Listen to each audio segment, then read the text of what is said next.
Okay ji, it's Saturday morning today और शुरुआत हुई है इस गाड़ी से। ये गाड़ी कल आई है फ्रॉम द पोर्ट और ये वाली गाड़ी हमने पहले बाई की थी।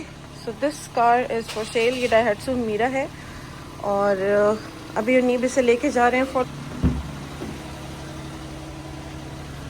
तो इसकी होनी है अच्छी सी ज़बरदस्त सी सर्विस और उसके बाद this will be available for sale. So this is Daihatsu Mira and I think इसका जो मॉडल नंबर है दैट इज़ 2022 और ये SBT, ये जापान के स्टिकर्स लगे हुए हैं जो कि अभी तक उतरे नहीं हैं और ये उधर से ही मार्किंग होके आई हुई है। ये वाली जो गाड़ी है ये हम बिल्कुल मार्केट प्राइस से भी कम प्राइस में सेल कर रहे हैं क्योंकि ये हमें भी पीछे से अच्छी प्राइस में मिली थी। तो अगर किसी को इस गाड़ी की इंक्वायरी चाहिए तो मैं आपको नीब का जो इंस्टाग्राम का पेज है TG ऑटोमोटिव्स के नेम से, वो मैं यहाँ पे आपको नीचे पिन कर दूंगी और आप वहाँ से कांटेक्ट कर सकते हैं। ये गाड़ी क्यों ली गई है बिकॉज इसकी जो फ्यूल कंजम्पशन है ना वो बहुत ज़बरदस्त है और इसका ये डिजिटल मीटर है यहाँ पर। बाकी ये इसका डिटेल रिव्यू नीब के चैनल पर भी अवेलेबल है। ये हमारी ओल्ड कार है जो कि 1 मंथ अगो आई थी और अभी ये बाहर कर दी है न्यू वाली। दुआ का कोई मूड नहीं आने का। चलो चलो चलो, कम ऑन नाश्ता करना है। हरी अप करना है। अभी तक ये और ये फ्लैग, ये दोनों चीज़ें इधर ही लगी हुई हैं। आज इनको उतारेंगे और ये गाड़ी का सारा सामान है जो उन्हीं ने बाहर निकाल के रखा हुआ है।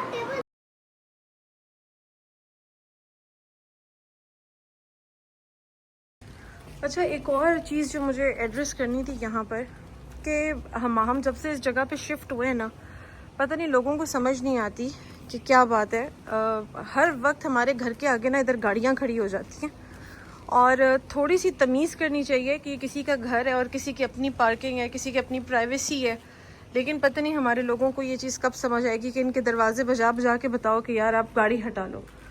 ये वो स्टिकर्स हैं जो नीप ने बनवाए थे अपने ऑनलाइन कार ऑटोमोटिव के लिए और अभी ये वाली चीज़ें नीप ने मुझसे मंगवाई हैं। आई थिंक वो अब गाड़ी को रेडी करके जो है साइड पे रख देंगे। आज के दिन मेरी तबीयत बहुत ही ज़्यादा ख़राब थी। ऊपर से मुझे पता चला कि मेरी आज हेल्पर भी नहीं आ रही है और मुझे ये सारा काम खुद करना था। वीकेंड पर काम खुद करने में कोई मसला नहीं है, लेकिन मेरी हेल्पर ने मुझे इन्फॉर्म ही बहुत लेट किया और किसी तरह हिम्मत इकट्ठी करके मैंने अपना सैटरडे का काम फिर टाइमली ख़त्म कर लिया था। तो मैंने यहाँ से ना सारा कुछ क्लीन अप कर लिया था और मैंने क्लीनिंग भी कर ली थी। बस अब मैं रेडी हो गई हूँ और हम जाएंगे बाहर।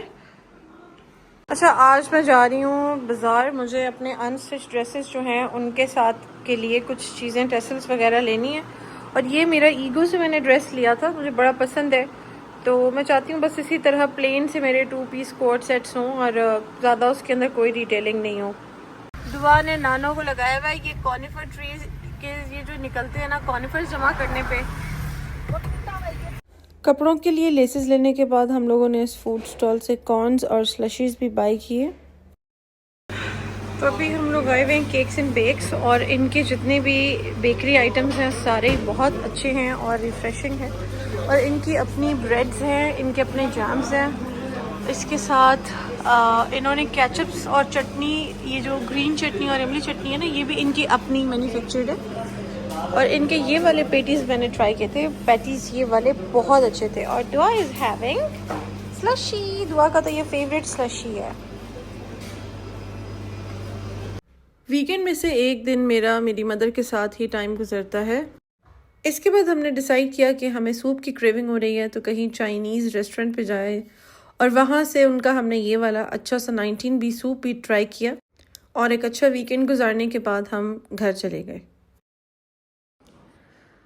आज हम बात करने लगे हैं बहुत ही एक इम्पॉर्टेंट टॉपिक के ऊपर जो कि शायद बहुत सारे लोगों के लिए बहुत हेल्पफुल होने वाला है और वो टॉपिक ये है कि आप अपना कैरियर एज अ टीचर कैसे चूज कर सकते हैं। आप लाइफ के किसी भी स्टेज में हैं, किसी भी एज में हैं, कहीं पर भी हैं, तो आप उस टीचिंग को अपना कैरियर कैसे बना सकते हैं। जो टीचिंग का कैरियर है वो तमाम गर्ल्स के लिए, चाहे वो अनमैरिड हों या मैरिड हों, सबसे सेफेस्ट कैरियर है जहां पर आप अपने बच्चों के साथ भी जॉब पर जा सकते हैं और आप इस कैरियर को आगे फर्दर जितना ज़्यादा इंक्रीज़ करना चाहें, जितना ज़्यादा इस चीज़ में आगे बढ़ना चाहें, आप आगे बढ़ सकते हैं। इसके अंदर काफ़ी ज़्यादा पोटेंशियल होती है। लेकिन इस कैरियर को चूज़ करने के लिए जो फर्स्ट स्टेप है आपका, वो होगा आपका सीवी का। आपने सीवी को क्रिस्प रखना है। सीवी सिर्फ 1 पेज की ही बनानी है, बहुत डिटेल्ड सीवी नहीं बनानी होती। और उसके अंदर अपनी थोड़ी सी इंफॉर्मेशन के साथ, जो पर्सनल इन्फो होती है, उसके साथ आपको अपने कैरियर के बारे में बताना होता है, क्वालिफिकेशंस बतानी होती हैं, और अगर आपने कोई डिप्लोमास वगैरह किए हैं तो वो भी आपको मेंशन करना इंपॉर्टेंट है। बट कोशिश यही करनी होती है कि अच्छी सीवी बनाएं और सीवी को हमेशा शॉर्ट रखें, ताकि जिसका भी इंप्रेशन पड़े सीवी के ऊपर इम्पॉर्टेंट चीज़ें नज़र आनी चाहिए। उसके अंदर ऐसी चीज़ें नहीं नज़र आनी चाहिए जो कि गैर ज़रूरी हों।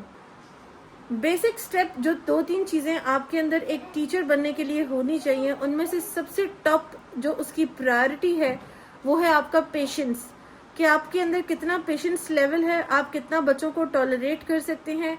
और इसके अलावा आपकी जो वोकल टोन है वो बच्चों के साथ नॉर्मल होनी चाहिए, बहुत ज़्यादा हाई भी नहीं होनी चाहिए जिससे बच्चे डर जाएं, और बहुत ज़्यादा लो भी नहीं होनी चाहिए कि बच्चों को आपकी आवाज़ ना आए। वोकल आपका फर्म और कॉन्फिडेंट होना चाहिए। और इसी के साथ आपकी जो इंग्लिश बेसिक आपकी लैंग्वेज है, स्पोकन है, उसे आपने पॉलिश करना है। अपने आप को टाइम दें 1-2 महीने के लिए, और कुछ ऐसे चैनल्स और एप्स के थ्रू अपनी इंग्लिश को पॉलिश करें और अपने साथ मिरर के सामने खड़े होकर बात करें। जितना कॉन्फिडेंस आपके अंदर मिरर के सामने खड़े होकर आएगा, शायद ही किसी और तरह से आएगा। और ट्राई टू फाइंड वेज ऐसे कोई वेज हों जिसमें आप दूसरे लोगों से इंटरेक्ट करके इंग्लिश में बात कर सकें। तो ये कुछ टिप्स हैं, ट्रिक्स हैं, जिससे जो बड़े हैं, जो इस कैरियर में जाना चाहते हैं, वो अपनी थोड़ी बहुत इम्प्रूवमेंट्स लेकर आ सकते हैं। ये सब करने के बाद आपको ये भी पता होना चाहिए कि आपका विजन क्या है, आप कौन सी वैकेंसी के लिए अप्लाई करना चाहते हैं। आप kindergarten, primary, upper primary, secondary, आप कौन से सेक्शन को टारगेट कर रहे हैं। तो जब आपको अपना एम पता चल जाए, आपको अपना मोटो पता चल जाए कि आप कौन से सेक्शन को टारगेट कर रहे हैं, उसके बाद उनके करिकुलम को स्टडी करना शुरू करें। बहुत सारे करिकुलम्स हैं जो डिफरेंट स्कूल्स फॉलो करते हैं, और डिफरेंट स्कूल्स में डिफरेंट अप्रोचेस होती हैं, लेकिन कुछ चीज़ें बेसिक हैं, जैसे मारिया मॉन्ट्सरी हो गया, रिजियो एमिलिया हो गया मेथड। तो इस तरह के कुछ मेथड्स हैं, मेथडोलॉजीज हैं जो सब स्कूल्स में सेम ही होती हैं। सो गो फॉर इट और start scrolling and searching and using your time usefully उन चीज़ों के लिए। तो आपका नेक्स्ट स्टेप होगा वो ये होगा कि आपने स्कूल्स की लिस्ट बनानी है। स्कूल को कोशिश करें कि घर के पास क्लोजेस्ट चूज करें, और साथ ही आपको ये भी देखना है कि स्कूल अच्छा होना चाहिए, स्कूल लो कैलिबर का नहीं होना चाहिए। And start working as an assistant first. आप पहले एक असिस्टेंट की जॉब से स्टार्ट करेंगे, और 2 to 3 मंथ्स में अगर आप एक अच्छे लर्नर हैं तो आप बहुत जल्दी सीखेंगे और आप बहुत जल्दी चीज़ों को ग्रास्प करेंगे। Once you are done, 2-3 month से ज़्यादा अपने एज एन असिस्टेंट नहीं लगाने। 1 मंथ भी मैक्सिमम होता है उन लोगों के लिए जो बहुत जल्दी पिक कर लेते हैं। उसके बाद आपको ये देखना है कि आपने इंटर्नशिप के बाद, जो कि 1 मंथ या 3 मंथ्स की मैक्सिमम होनी चाहिए, उसके बाद आपने अप्लाई कहाँ करना है। अच्छे स्कूल्स को टारगेट करें जिनकी सैलरीज अच्छी होती हैं, जहाँ पे बच्चों की फीसें ज़्यादा होती हैं, क्योंकि आपको बेसिकली ग्रोथ की ज़रूरत है। और ऐसे स्कूल्स में जो मैनेजमेंट होती है वो कॉन्टीन्यूसली टीचर्स की ट्रेनिंग करती रहती है, तो उसके अंदर आपको सीखने को बहुत कुछ मिलता है। और होपफुली कि आपको ये सारी चीज़ें मेरी अच्छी तरह समझ भी आ रही हो। अपने इंटरव्यू के लिए पहले से प्रिपेयर होकर जाएं। अपने साथ कुछ क्वेश्चंस, जो बेसिक क्वेश्चंस होते हैं इंटरव्यू के, वो प्रिपेयर करें। और अगेन मैं यही कहूँगी कि मिरर के सामने खड़े होकर, या आपने किसी घर में किसी अपने पेरेंट्स से या अपने सिबलिंग से आप कहें कि वो आपसे क्वेश्चंस करें, और आप बार बार रिपीटेडली उन्हीं क्वेश्चंस को आंसर करें, सो दैट वंस आपका जब इंटरव्यू होगा तो आपके लिए आसानी होगी। और एक और टिप, जिस स्कूल में आप अप्लाई नहीं भी करना चाहते वहां पर पहले चले जाएं और वहां पर इंटरव्यू दें। इंटरव्यू से ये होगा कि आपका कॉन्फिडेंस बूस्ट अप हो जाएगा।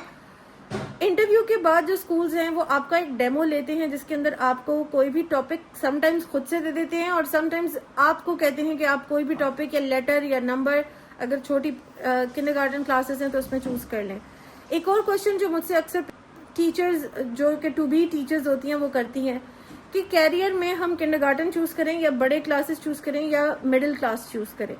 तो देखिए, मेहनत और काम दोनों में, तीनों में, हर जगह पे ज़्यादा है। हाँ, जो छोटी क्लासेस होती हैं उसका सिलेबस वैसा ब्रॉड नहीं होता जैसे प्ले ग्रुप वगैरह का, लेकिन उसके अंदर आपकी जो पेशेंस है ना, that is the key to the success, क्योंकि वो आपको इंतहाई पेशेंस की उसमें ज़रूरत होती है। छोटे बच्चे इतनी जल्दी चीज़ें नहीं सीखते, और हर बच्चा क्योंकि डिफरेंट होता है, उसके लिए सारी डिफरेंट स्ट्रैटेजीज अप्लाई करनी पड़ती हैं। तो जो काम, जो चीज़ें आपको लगता है कि मुश्किल हैं, क्या पता वो आपके लिए आसान हो, और कुछ चीज़ें जो आप सोच रहे हो कि आसान है वो आपके लिए मुश्किल भी हो सकती हैं। तो चूज़ इट वेरी वाइजली। आप कोई जल्दबाजी नहीं करें, अपनी सारी चीज़ों को एक जगह पे नोट डाउन करें। और अगर स्कूल, आप फॉर एग्जांपल प्रिपेयर करके गए हैं ग्रेड 1 के लिए, और स्कूल आपको सिलेक्ट कर लेता है ग्रेड 3 के लिए या ग्रेड 4 के लिए, तो कभी भी इस चीज़ को डिनाई नहीं करें, अपनी अपॉर्चुनिटी को वेस्ट नहीं करें। क्लासरूम स्टार्ट करने के लिए आपको इन 4 चीज़ों की ज़रूरत पड़ेगी। सबसे पहले लेसन प्लानिंग आनी चाहिए आपको, कि लेसन अपना कैसे प्लान करना है, उसे कैसे लिखना है। हर स्कूल का डिफरेंट फॉर्मेट होता है। Second thing is classroom management. आपको क्लासरूम मैनेजमेंट बहुत। Third thing is creative teaching methodologies use करें। इंटरनेट को खोलें, वहाँ से सर्च करें, और ऐसा मटेरियल बनाएं कि जो कि पॉकेट फ्रेंडली भी हो।